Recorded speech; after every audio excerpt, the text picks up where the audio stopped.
playing freaking Kalista Ashe bot side. We're just trouble. The more we think about it, these bottom lanes just throw off all the other draft game plans that we'd expect for the rest of the map. Yeah, absolutely. Now we see the ban that we didn't see before, which was Aurora.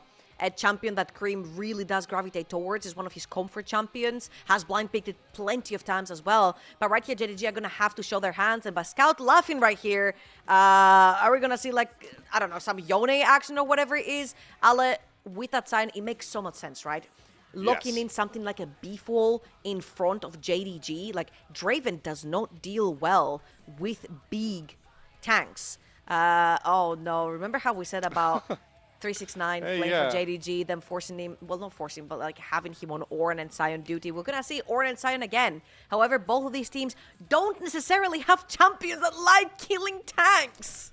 No, yeah, these tanks are going to be, okay, it's just so cool. 369 locks in Ornn against JDG. That's awesome. No, especially knowing his recent champions. He has not played an Ornn game for Top Esports in a little bit, and if it has come somewhat recently, it was a one-off. So you get the Ornn and you get the Akali. Props to you, Trouble. Yeah, you called it, especially knowing the limited pairings. So that's the mid-jungle duel for Kanavi and Creme, knowing that B1 Vi. But the counter pick goes over to Scout. What does he want to lean towards? Oh my god, if he locks that one in, that's actually kind of insane. Like anything like a Lissandra or a Malzahar, they're both insane. Just point-click stun. And it works the exact same way, but that Lissandra is dirty. Oh my god, Scout's gonna lock it in. So, Top Esports' composition is so damn volatile. They know they can't break the wall that is Sion, therefore they chose to go with Akali Vi to bypass the wall and go straight into that backline. Now, not only do you have Kalista being able to protect Ashe as a support through that ultimate, but now you've got Lissandra locking down whoever dives into this backline. If Top Esports do not get ahead in this game, it is going to be a hell of a ride in those teamfights. JDG have a fantastic front-to-back form for themselves.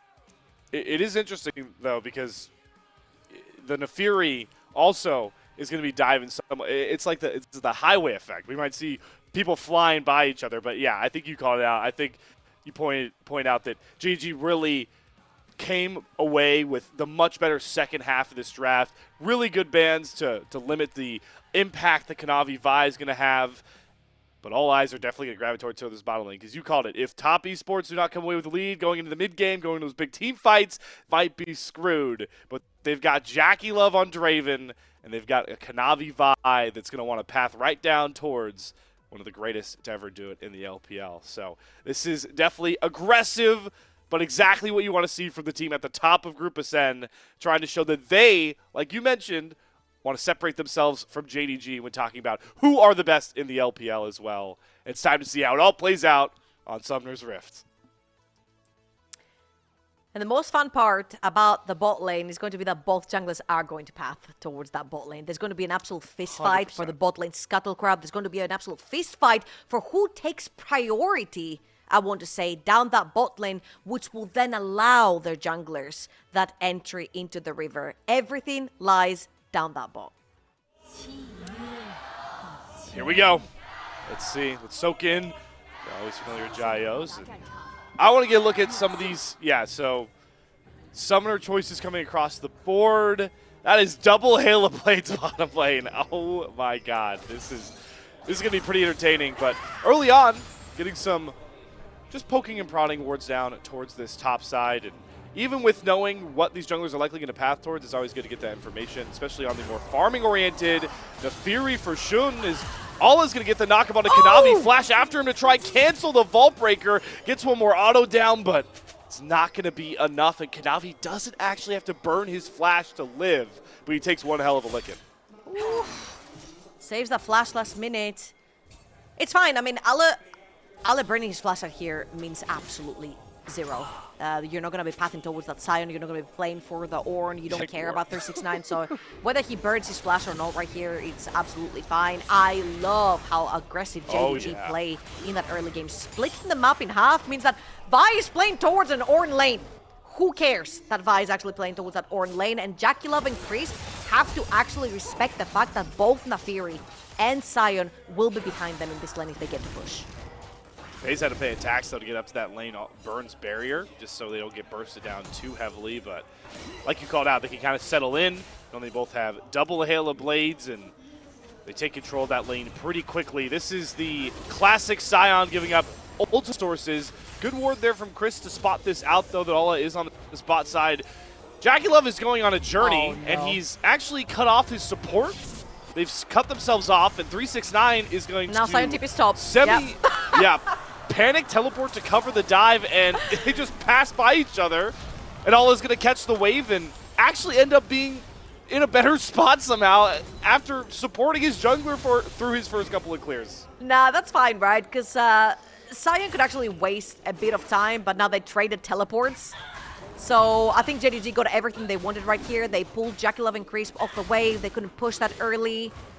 Now they've got Sion over on the top side of the map. Lissandra's pushing through that mid lane. And as you can see, Shun is on his way towards the top side of the map. If he can actually manage to push Kanavi out of that top side for that Scuttle Crab as well, it's going to be huge. This is an affair that's going to cash out 3/4 of the jungle in this early game, and I cannot stress enough how volatile in general a Vi pick is. She is an early game champion. She likes to fist fight early, get that level 6, grab flashes, get kills.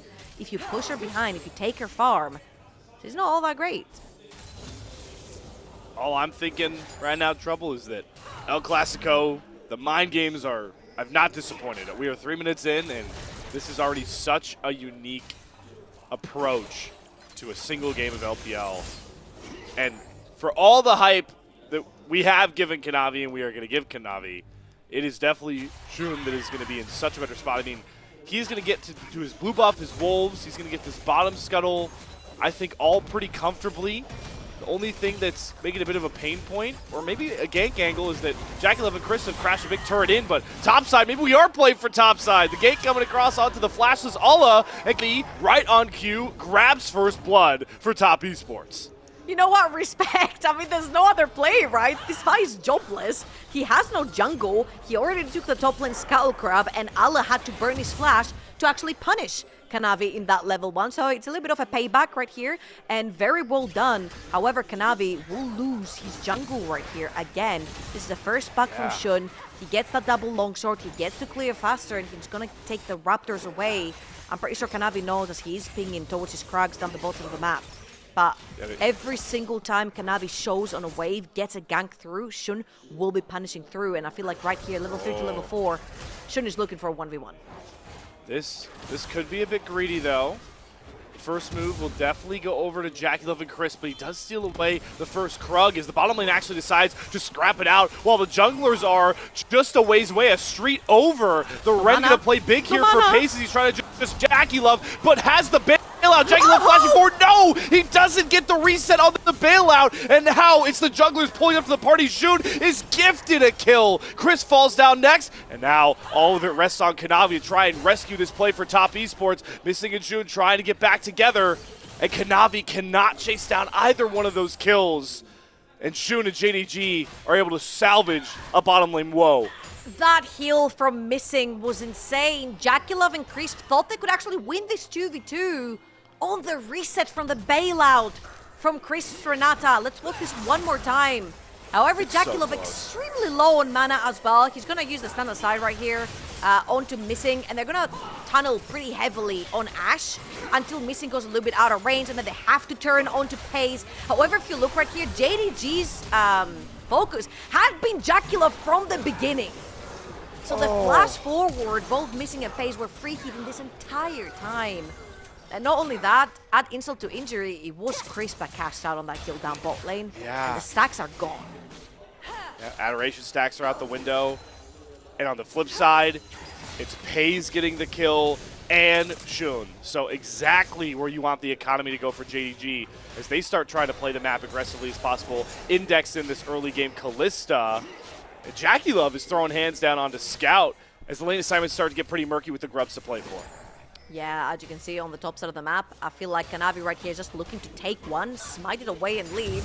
He's actually going to greed for a second one, but that's a level 6 Naafiri on his butt. The pack is hunting, but The Vault Breaker to safety. Jun doesn't want to dive too far forward, as the bottom lane was a little bit later to the play with Peyz and missing, and they will claim the one grub unless 369's trying to throw down with the Ornhorn, forces Missing's flash. Creme's here with perfect execution. The Scion's trying to fly in on the background, but they're targeting Missing, and Missing gets popped, but traded out for Kanavi, and now 369, who started the play for Top Esports, is going to pay the Pied Piper. Jun picking up another critical kill as JDG find themselves on top of another skirmish. All right, I'm going to go back to the conversation that we had earlier on where Top Esports will just walk into the arena like wild animals, whether it's set up for them or not.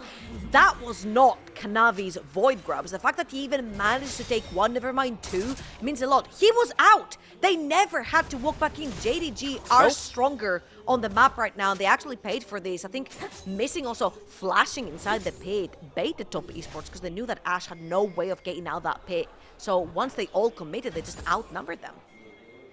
And usually, you know, in most scenarios, it's usually pretty valuable to chase down the Ashe because it's the AD carry that just burnt Flash. Not this reality. It is the support Ashe. So yeah, I think that's a great call out. The bait, knowing that the Ashe is actually purely the setup, and Creme used perfect execution to get that kill on the Missing, and what we highlighted as an early lead gold allocation just grows. Peyz and Jun are the ones leading most of this gold lead early for JDG, and if we know anything about these two champions, Trouble, they do a pretty good job snowballing into that mid game that we know Top Esports needs to be on top of. Absolutely, Neferi is a nasty champion, especially when she has kills early on, and now Top Esports, they're roaming around the river trying to set up some vision around that first dragon of the game. Kanavi's looking, he has that level 6, which is the break point for Vi, where you want to be playing around. You'll see Creme is around the area, heading towards that bot side, and I think this is the best case scenario right here for Top Esports. You transition your Draven onto that mid lane, shortest lane, easiest one to defend as well.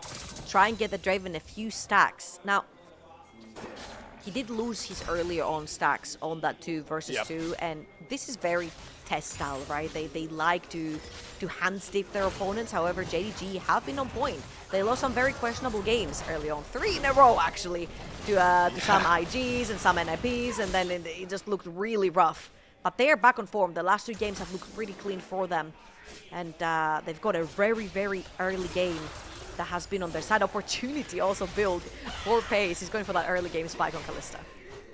Yep, gets the opportunity done.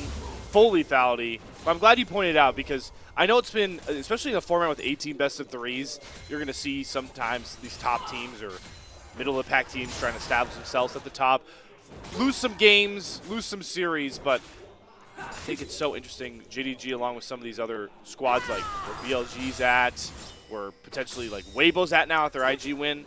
The ceiling and floor for those orgs we talked about is so wide open.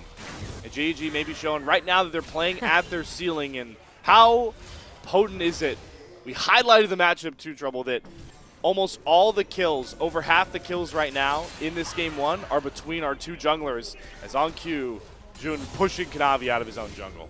Yeah, I feel like the more I keep watching this game, the more I start realizing that TES are in a really big dark hole here.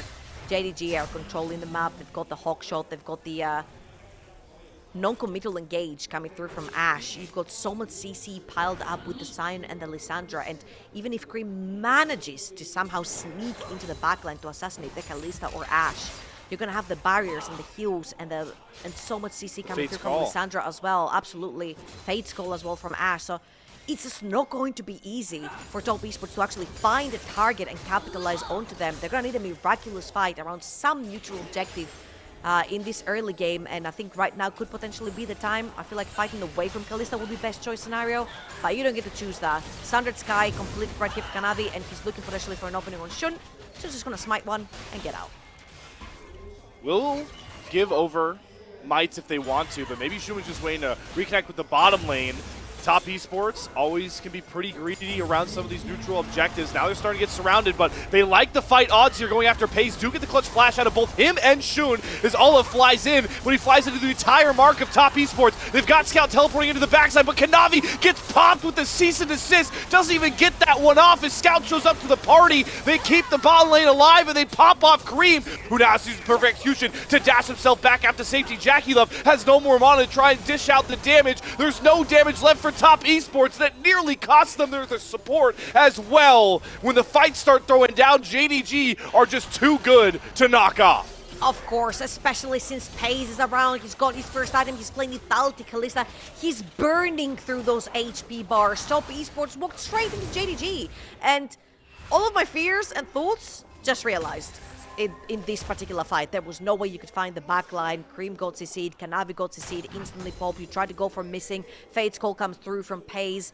Even if you don't, there's barrier for Peyz as well. And let's watch this one more time. Top Esports overcommit right here. They see Peyz, but Peyz flashes the second Orin ult right there. Kanavi misses the Q because Shun flashed away from it, and that was a fantastic TP counter through from Scout. Even though late, you see how much time Sion buys them. And even though Creme gets into the backline, he doesn't really manage to do anything. If you don't get an assassination with a Kali Vi on the first press of R from Vi, this is not going to be a good fight. And that's how it turned. And then you had, and then you had the extra woe, right, of Ala gets focused for like a couple of seconds on one item Sion by 4 members of Top Esports. Health bar only goes down to half. And that problem is just going to continue to surmount, as you pointed out from Draft so well, Trouble, that neither team is going to deal with these tanks well, especially a team that's playing from behind into the rest of this JDG comp. You do look for a pick of their own. The Ash Arrow does miss here from missing, so that should shut down a little bit of their play. But as we've called out, it's non-committal engage. They miss the arrow, they can just back themselves out. They don't need to press the issue and get desperate like Top Esports has already shown to early on in this game. Yeah, and I feel like it's going to lie a lot on 369's ultimate ability to try and potentially find a target that's isolated with the Orn. Again, the non-committal engage coming through from Top Esports as a Creme definitely does not want that 1v1. Lissandra is very, very durable and she does deal a lot of damage as well. And now, even though Kanavi was looking towards the top side of the map, Allah has no flash, but he's pretty damn tanky. And an Orn and a Vi cannot really take him down, especially with the tower behind him. So I feel like the opening for Top Esports to try and find a pick, try to find a solution on the map, are getting narrower and narrower. Windows to execute are so critical in matchups like this. The El Clasico matchup where everything is heightened to another degree. And those windows are definitely dwindling here for Top Esports, who are already on such a timer with their draft.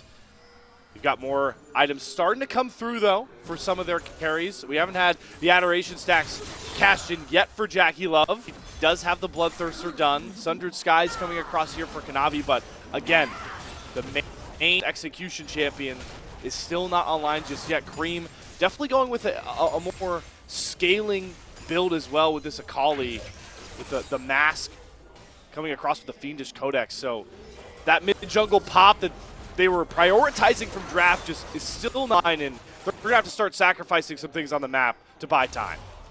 Yeah, and Kanavi again is looking towards the top side of the map. They're going to lose the second dragon right here. The fact that if you look on the inventories, everyone has an item apart from supports, right? But Akali, this really does hurt Akali's early game spike. Creme also has a flash of a 1R press from missing, and Ale? Here we go. You got this? Hold up, but this is the Vi, the Renata, and the Orn. Do they have enough damage? It doesn't really feel like it until that Vault Breaker sinks it home. They tried to give JackeyLove the kill for the Adoration stacks. They'll just settle for the kill onto Kanavi. With a trade on the other side of the map for JDG, might just be 2 turrets. Yeah, I don't think you actually can settle for the kill onto Kanavi with 300 stacks on JackeyLove and JDG dominating the map. Trading that bot lane tower, taking a huge hit on that mid lane tower as well. Scout's gonna TP up top so you don't lose much. That was no tower, that was no tower plating, it was just a singular kill that went to a Vi, and Vi doesn't even matter anymore in this game. JDG have plenty of ways with dealing with Vi. I feel like JackeyLove getting the cash out right there could potentially be like a small out for Top Esports to just get a few extra items onto JackeyLove, try and assassinate somebody with a big ult and the execute coming through, but it's just not quite going to be the case. And it might even, they nearly lose that mid-turn to the minions alone, but yeah, you can see the biggest gold discrepancy right now on the map is between those AD carries. 1,000 gold nearly towards Peyz, and that jungle camp discrepancy, partly why maybe Kanavi looking to just steal camps away, and we talked about this, where Top Esports is at, they have to sacrifice some things, and that's a Rift Herald for now. A Rift Herald that's also going to give over. I know it's not the most popular thing anymore in Trouble since it got dropped on the new season, but that's some upgraded boots, feats of strength over to JDG as well. Absolutely, and I feel like opening the mid lane tower as well is going to be huge for JDG. Look at their pick ability with playing through walls, with Lissandra particularly, with the R as well. You can play through Fog of War very creatively right here if you're JDG, and the more you take that Fog of War and put it over towards TES's side by taking more towers versus them, the better it will be on taking those picks, playing with Ashe through walls, finding picks that you don't have to commit your body in with the Ashe arrow. So I feel like Top Esports, if they lose that mid lane tower, which is hanging on by literally one thread, it's going to be really tough for JackeyLove to actually walk up like he does right now to push out the wave. And how much are Top Esports willing to index and slow down camp clears and side lane allocation to keep this turret up? Because yeah, I think like minions may do it. These caster minions may get it done. Yeah. One more shot. No, that's it. That's the turret's gone. Mid turret dropped by caster minions. That's just how things are going for JDG's way in this first game. You know what? Do you know the meme that's like, how was your week going? It's like, oh boy, it's been a whole week. No captain. It's only Tuesday. That's Top Esports right here. They feel like they've gone through the entire week and it's only day 2. You know. They think they feel like they've already gone through a game and a half, and they're just 18 minutes into the. And they're just 18 minutes into game 1. Yeah, I mean, you might be thinking, is this really game 1 with those picks? Yeah, it is game 1. Crazy picks, JDG, El Clasico, always delivering, and 369. Hey, listen, we talked about making plays towards Alla might be pretty hard. 369's also on a tank. Going after him, pouring resources into this Ornn is not also very easy, and couple ultimates used there from Scout, and 369 just shrugs him off. Didn't even get below 50% HP there. I mean, the problem right here is that there's like 2 big beefy walls, right? The Sion and the Ornn. But the Ornn is infinitely squishier than the Sion right here. And JDG are going to try to take a hit towards the top tower. No. Scout! Oh, Scout! He grabs turn aggro. 369 annihilated the wave. 2 clutch summoners, the Whirling Death, making sure Scout's still staying on point with his clicks from all the way across the map. You know what? The good old JackeyLove that I know would have flashed for that R. Flash for the bend? To reposition it, yeah. To reposition, yeah. Flash, reposition, and get him on the turnaround.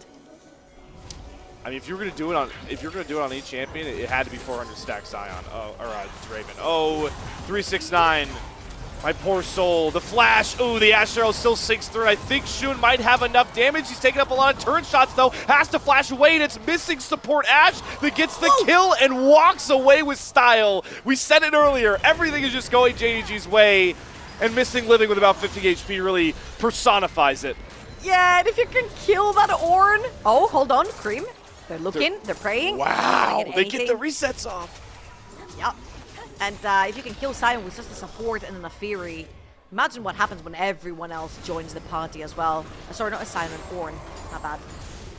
It's getting tougher and tougher by the media from JDG, and I'm actually pretty concerned because I'm like, how does JackeyLove get any cash out right here? He has to overextend over in the mid lane, which is very scary because someone has to push in the mid lane wave. If JDG want to have any access in their both side jungle rather, to try and contest for those dragons, which is going to be so point for JDG. If they manage to secure that, no one from Top Esports is actually in position to push out these waves. You see Creme trying to push down that bot lane wave, but they have absolutely zero vision. And Alla sat in this bush. The brick wall trying to hold the line here.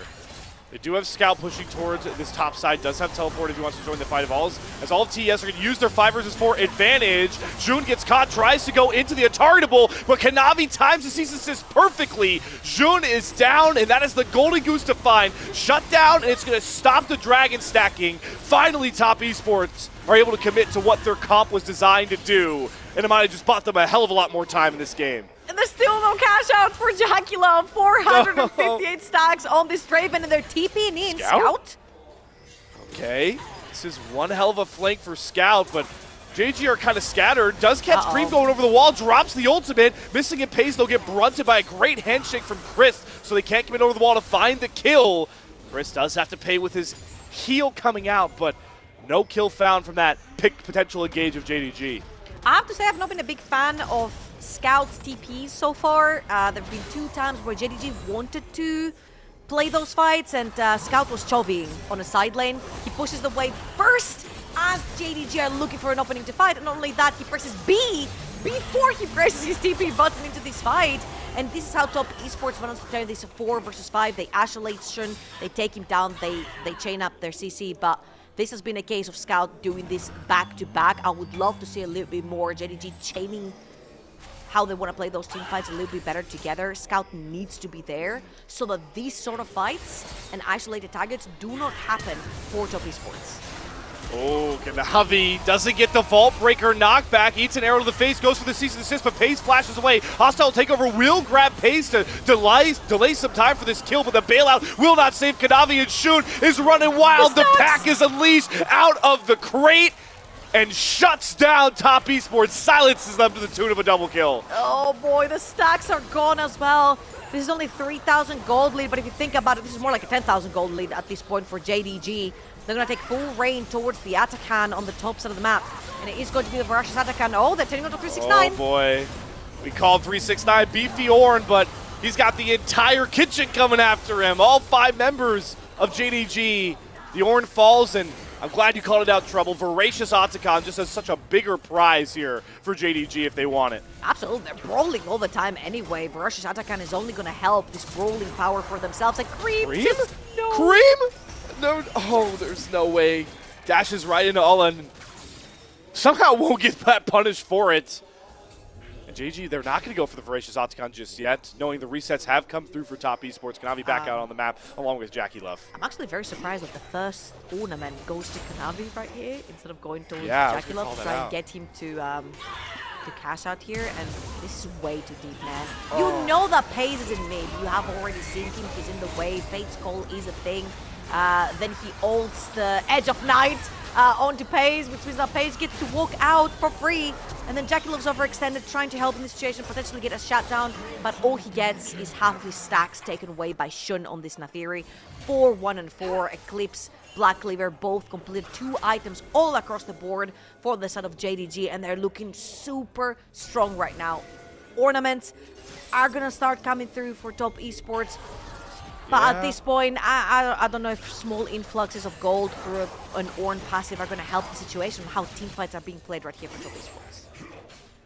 Because like we talked about, from the draft, JDG, if they stay comfortable, they play back and allow TES to come into them, they have so many ways to deny it.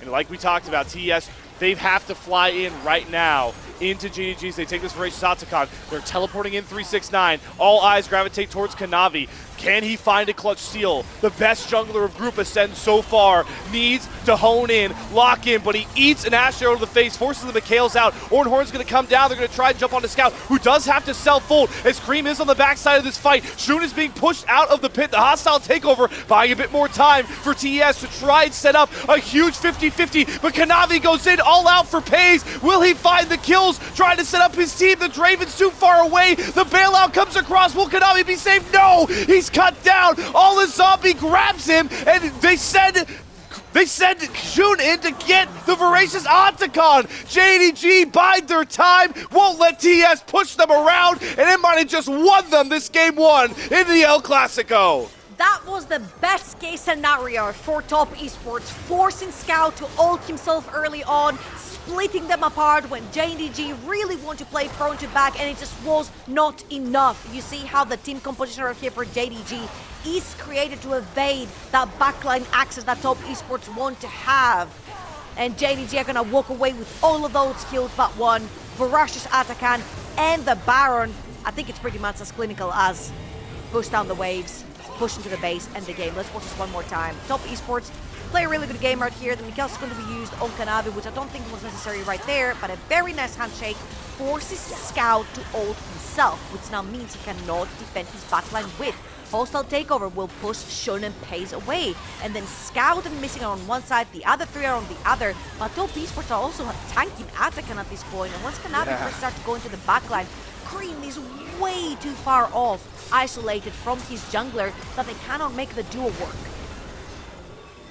I just love all those zombified Scion runs in, able to chase off Creme at the low health bar, and Shun gets that Voracious Atakan. For how much we've hyped up this jungle matchup, Kanavi, by far in Group Ascend, been the premier jungler, but Shun on this very Nefiri looked diabolical against Thundertalk. And it looks like it doesn't really matter to the opponent. Nameplate's off. Shun, when he gets this Nefiri, is to be feared in Group Ascend. And it's going to be a pretty clinical ending right here from JDG, as they do have the, the money bags, I wanted to say, to slap top Esports in the face. But Kanavi is looking potentially for a pick top side. They know they cannot defend. They have no wave play from the side of top Esports. So that inhibitor was going to go down anyway. Kanavi's going to take that red buff, and they're possibly going to look towards Scout, who still has the buff from Atakan. Still has the false life, has the ult for himself. Great Ornhorn to predict the dash away, but that's just 200 gold. Scout safe, and JDG, the rest of the pack, get to just grab this mid wave and play for more turrets. I think 0-3 Draven hurts more than anything right here from top Esports. The most. Hasn't managed to cast out at all, and now JDG knowing that there's two members. Oh, they caught JackeyLove. Ooh, clutch. Mikkel's right there from Chris to get him out. But knowing there's two members from top Esports on the top side. Creme! Creme is taking some pretty aggressive dashes in. It hasn't cost him his life yet, but maybe grabs enough space for JDG to threaten this mid turret. The Baroned up Cannon Wave, the MVP right now, he's just firing away at this turret, and it definitely helps that they have a full tank Scion. Giga-Chat Allet just walks up to the tower, finishes the deal. Yep, that's exactly that's the interactive and Scion gameplay we all strive for in the LPL right there. I have the good news. I have the good news. If you're a top Esports fan and you don't want to see 369 on a tank, this is hardcore fearless. Scion, Ornn, both banned out, both gone. Gone. Yeah. You saw them here. You're not going to see them again for this series. So I never thought that JDG were going to bring the JDG side of 369 now that he's in TES. But here we are. That's the crazy part. But it's not going to last more than one game. That's all I'm going to say. And also, it just didn't work, right? Not that 369 was going to be able to have a ton of impact. Yeah, what can he do? Hey, for all the stat board watchers, all they're going to see, Trouble, is a 0-4 Scion and be like, man, 369 couldn't do the tank duty against his old team. But you're right. I mean, the Ornn was like a non-factor once this game started getting out of control on the bot side. All right. More turrets. More turrets. There's the last one outside of top Esports' base, and there's going to be one more to take before they finish that. However, before that, both Baron and Dragon will spawn at the same time, and top Esports, I'm pretty sure they're just going to lock themselves inside the base, push whatever waves come through. It's a pretty good injection of gold for top Esports right here, having the extra minions coming through, and that's a Peyz that's a little bit overextended. However, with the Edge of Night Flash as well available for Kalista, Peyz can afford to play a little bit more aggressive in terms of pushing out those waves. Trouble, will we ever learn? You're right. They should just sit in base and collect the super minions, but we're talking about top Esports, who hey, think man, they have to fight they over can't every hurt single themselves more on the map. than they've already hurt themselves this game, okay? True, but they could also just try and run and stop this Chemtech Solar Baron and lose the game. We can't say we haven't seen it before. It can get worse, man. Do it. It might just be the play they have to make to try and save the game. We'll have to see. Who knows? Maybe the fight just brawls out in this jungle as top Esports are trying to set up battle lines. 369 has gone scout down about half HP, calls the Ornhorn as Shun jumps onto him. Great Fates call for Peyz on the backside. Takes the blast cone to get himself and missing out. Hostile takeover goes down. Creme dashes in, but it's Alla, the tanky style. They'll happily eat up all the damage, but Creme finally hits his mark. They drop missing. They drop Peyz, and Shun cannot rescue this fight at all. Creme finds the angle in, the miracle angle that saves top Esports, and to top it all off, JackeyLove finally cashes in on the adoration stacks. He finally gets his first kill of the game, but they still got a couple more members to try to burn through it. Scout eviscerates, pops JackeyLove and Chris like a balloon, gets himself the quadra kill. Topsy-turvy seesaw, however you define it. That fight was wondrous, but it ends with a Scout pentakill. pentakill for Scout, and JDG will take the game, will take the ace. 7-0-2. Where did that come from? Scout bringing back Lissandra from the depths of hell of Champion Pool to stop Creme. Then he distracts. He's not even done. Just wants to kill Chris one more time from downtown. Where did that come from? You know what? I'm bewildered. You know what? We're talking about how 369 was pretty much put on Oran duty and he couldn't do much. That whole setup of a fight at the very end that gave the tiniest glimpse of hope for top esports was set up by 369. He started it by getting onto Scout. He got a big Oran horn. He split apart JDG. But again, they were just too far ahead for any of that to matter. But again, 369, he still tried as hard as he could, even on Oran, to turn a non-turnable game around. So props to him for that. I can't. We'll get the replay of that final fight. They'll roll the highlights. I wish we could get like a slow-mo so you could break that down, Troll, because for everything we typed up during that game, we constantly were talking about Peyz's Kalista bringing home some of these fights. Shun on the Nefiri obviously do spotlighted, and once we lost both of them, we're both sitting there like, oh, top esports, they find this angle, but no, it's the supportish pick of the Lissandra that just flies in for a pentakill. How often do you see a Lissandra pentakill in pro play? That's how surprising that sequence was. It might just be the first one. It has to be the first one. It might. I don't remember a Lissandra pentakill ever. However, I think we have to go all the way back because we talked about top esports and how confident they are, right? Especially in the 2v2 down bot lane. These two guys have been incredible, JackeyLove and Crisp together. I feel like the Draven was the more egoistic pick over Ashe, because Ashe is fantastic into Kalista. You slow down her movement speed as well, which does really bad things if you're playing Kalista. And then you also took Renata as the pairing away from Kalista. There was no Nico in the equation, so I think this would have been the strongest pairing down bot lane for top esports. They chose to go for the more aggro 2v2 will outhand you version with that Draven. And unfortunately, it didn't work out. They tried to cash out 3 times in a row. JackeyLove got shut down. One of them being a straight up 2 versus 2 that they lost. So I felt like nothing at all was going top esports' way here. Yeah. So what I'm hearing is it's not good in your games when a Draven gets his first kill at 25 minutes. And dies straight after. And the game ends. Yeah, it dies immediately after to a pentakill. Yeah, but I think you highlighted a great point.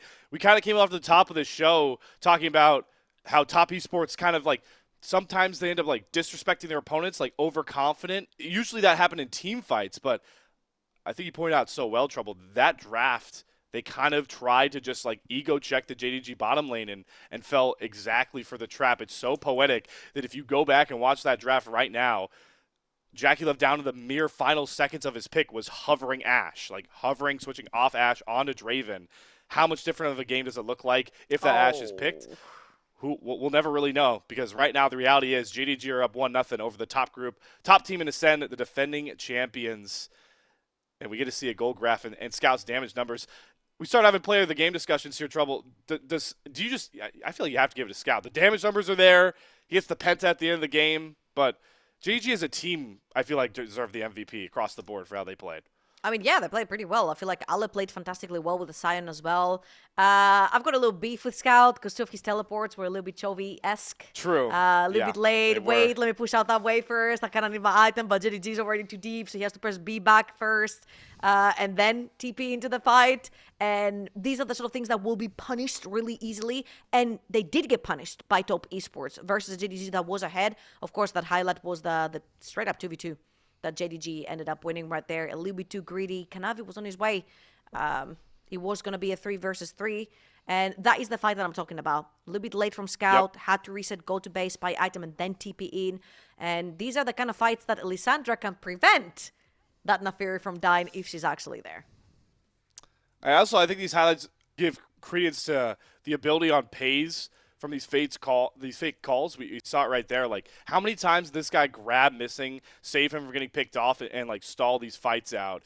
It really speaks to how great of a draft this was from JDG in denying the execution for top esports. Because every one of these fights rolling through from this point, even this Voracious Octacon, they got a little bit messy.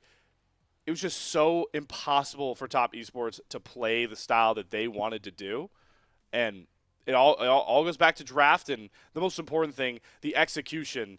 As now top esports are in a spot trouble that they are very unfamiliar with. They're very familiar with having to go 3 games, but usually it's the game 2 throw. Usually it's they've got the lead in the series. They are not accustomed to playing from behind so far in Group Ascent. And you've also lost on blue side, right? On the draft that you preferred, on the B1 that you're usually very, very familiar with and very dominant with. I feel like a lot of things happened in draft. The Vi pairings were taken away. I feel like JDG knew exactly what top esports were going to play from. And particularly this fight that we're seeing on our screens right here started from 369, catching Scout. It went really well. They found Peyz over in the back line. I feel like this was probably the best team fight we saw out of Creme's Akali as well, which had a really, really rough time actually finding targets, following up with Kanavi, which was the reason that this Akali was picked in the first place, right? A little bit not coordinated, I would say, from top esports. Hopefully they've warmed up here because there is no way we get in a Classico that ends with just 2 games. We need all 3. We need all